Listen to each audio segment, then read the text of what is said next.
Eh bien salut tout le monde, c'est AZK. Aujourd'hui on se retrouve pour le 113e jour de cette année de staking. Aujourd'hui, je vous l'avoue, j'ai fait des petites carabistouilles, on va aller voir ça tout de suite. Rappelez-vous, il y a quelques épisodes, j'avais acheté 500 $ de Fuse sur Huobi, parce qu'il y avait des intérêts à 400% je crois sur le Fuse. J'avais pas envie de passer à côté de ça. Je me suis dit que comme fallait bloquer des Fuse pendant une semaine seulement, s'il restait relativement stable, je pouvais me faire une plus-value assez facilement.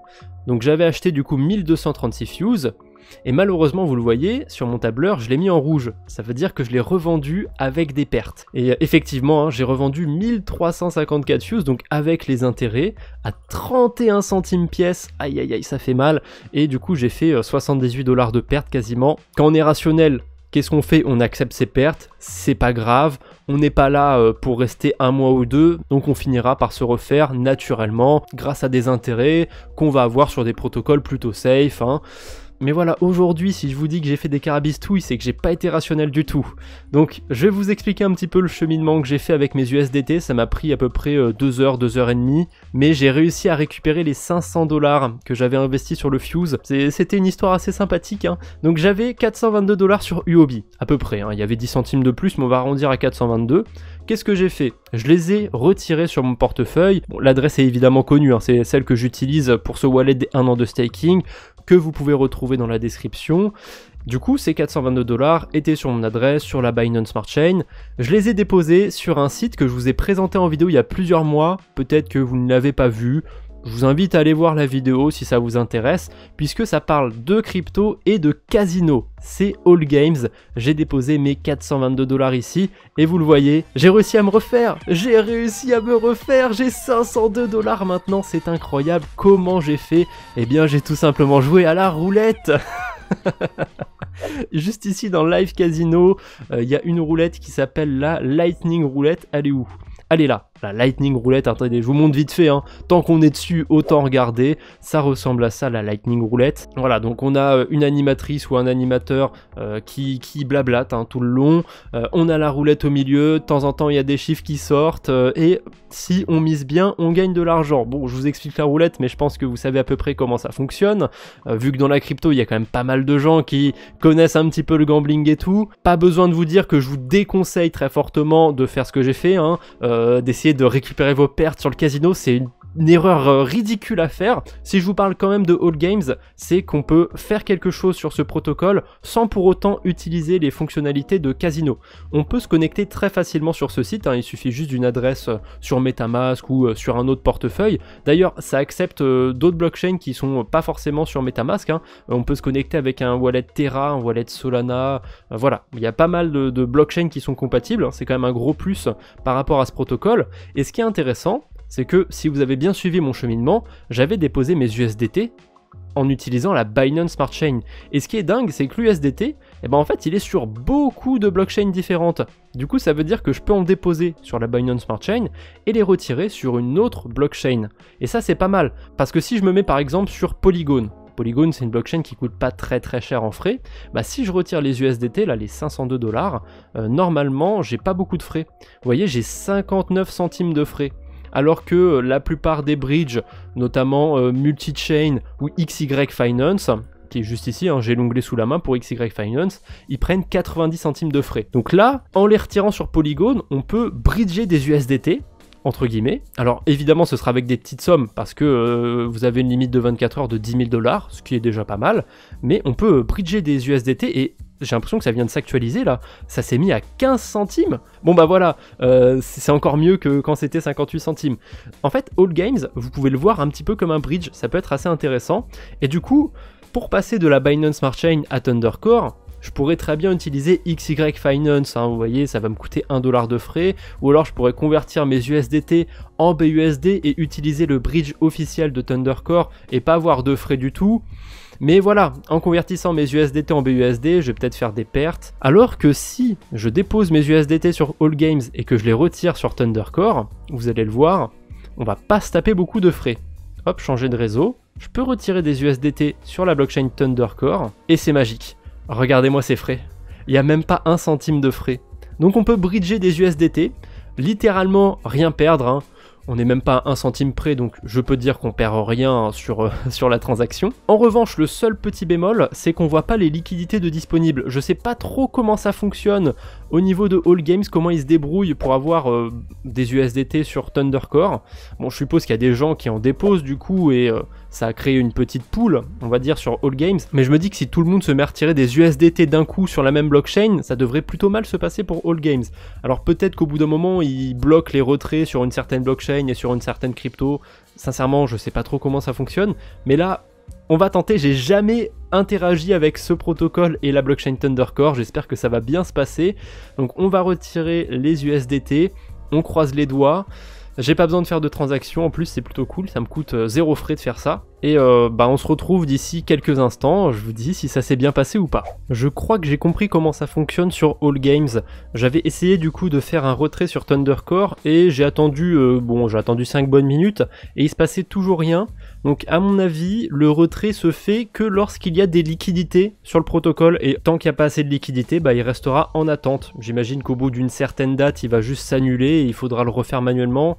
Je sais pas trop, je suis resté que 5 minutes, j'ai pas voulu pousser l'expérience sur 2-3 jours non plus, pour un simple retrait ce serait vachement embêtant. Du coup j'ai changé de plan, j'ai fait le retrait sur Polygon, et là la page n'est pas actualisée, si je fais F5, vous allez voir que c'est terminé. Il y a la petite confirmation ici comme quoi c'est bien envoyé, et je peux même récupérer la transaction sur la blockchain, ça va être assez pratique. Ah non, je sais ce que je vais faire, je vais pas récupérer cette somme là pour l'instant. Je vais d'abord les bridger sur Thundercore, et après on mettra un truc dans le tableur, vous allez voir. Bon, cette fois-ci je me fais pas avoir, je suis sur XY Finance et je regarde bien à quelle adresse j'envoie mes cryptos, et je vais pas envoyer à mon portefeuille MetaMask.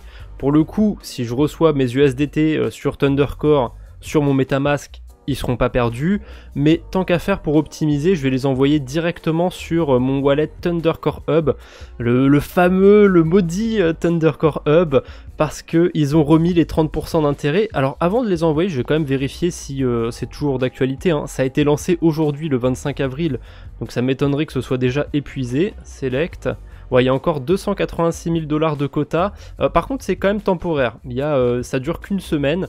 Donc, même si je sors cette vidéo assez rapidement, il y a des chances que ce soit déjà terminé au moment où vous regardez la vidéo. Donc voilà, s'il y a encore un petit peu de place pour mettre des USDT, des HUSD, des BUSD, n'hésitez pas. Sinon, faudra faire avec. Donc, j'ai collé mon adresse. Ça a l'air d'être la bonne. Approuve.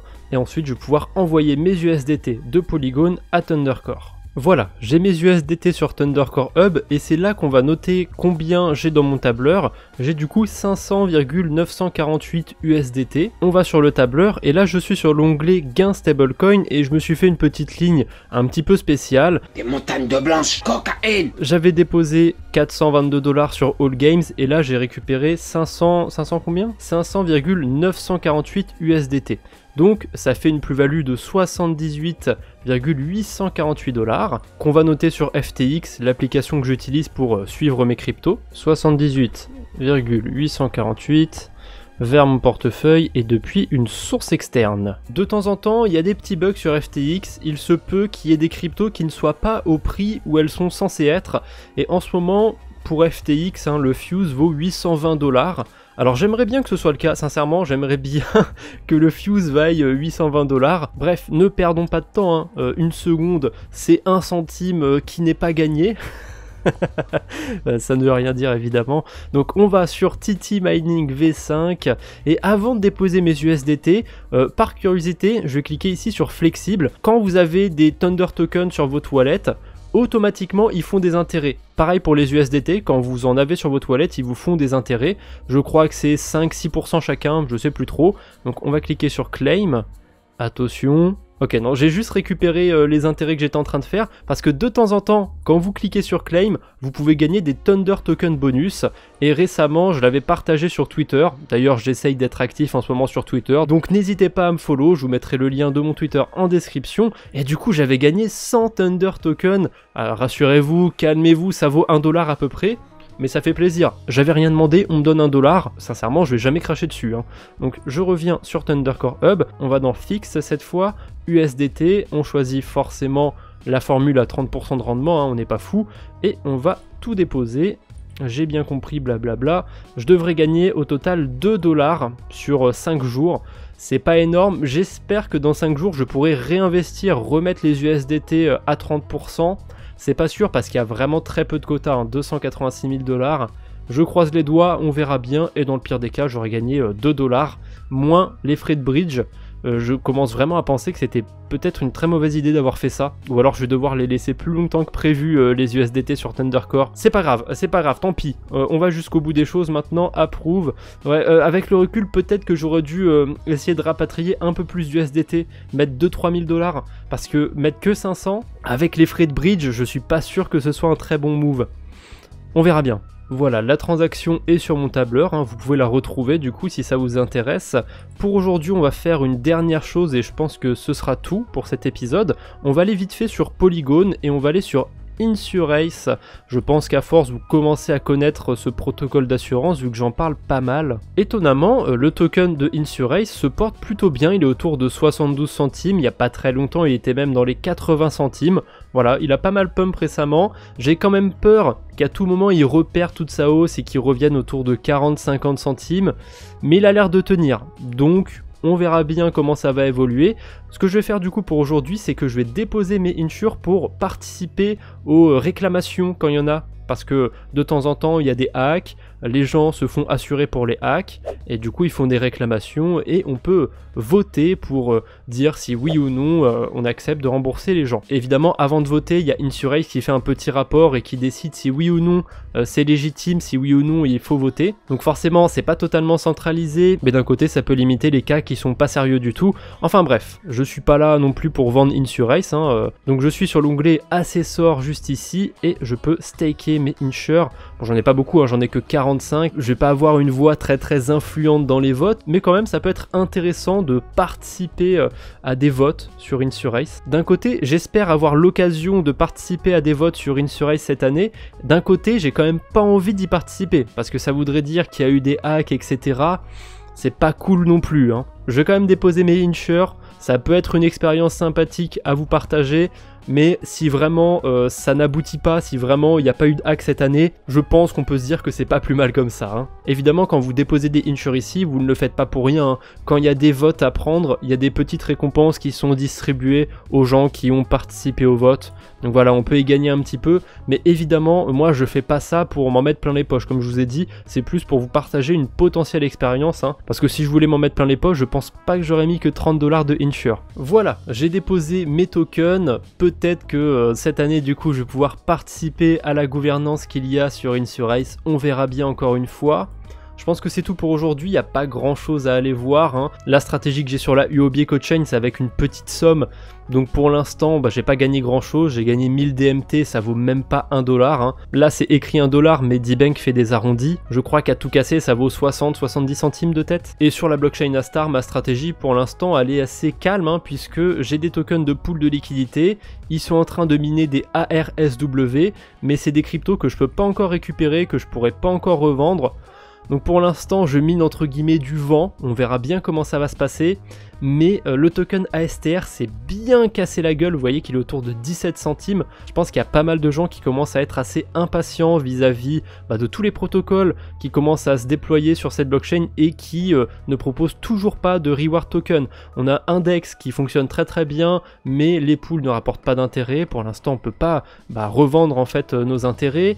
On a même plein d'autres protocoles, on a le protocole de lending que j'utilise aussi, Starley Finance, et on a même Sirius Finance qui est une sorte de curve, une sorte de ellipsis sur la blockchain Astar, donc une pool de stablecoin tout simplement. Pour la blockchain Astar, je pense que d'ici le prochain épisode, on va retirer les liquidités que j'ai mis sur cet écosystème et on va essayer d'aller faire des stratégies sur d'autres blockchains, d'autres univers. Je pense pas rester indéfiniment sur la blockchain Astar, surtout si les choses se développent aussi vite qu'en ce moment. Bref, on a fait le tour pour aujourd'hui, n'hésitez pas à mettre un like si cette vidéo vous a plu, n'hésitez pas à me dire ce que vous avez pensé de cet épisode en commentaire, et on se retrouve bientôt j'espère, d'ici là portez-vous bien, allez, salut tout le monde!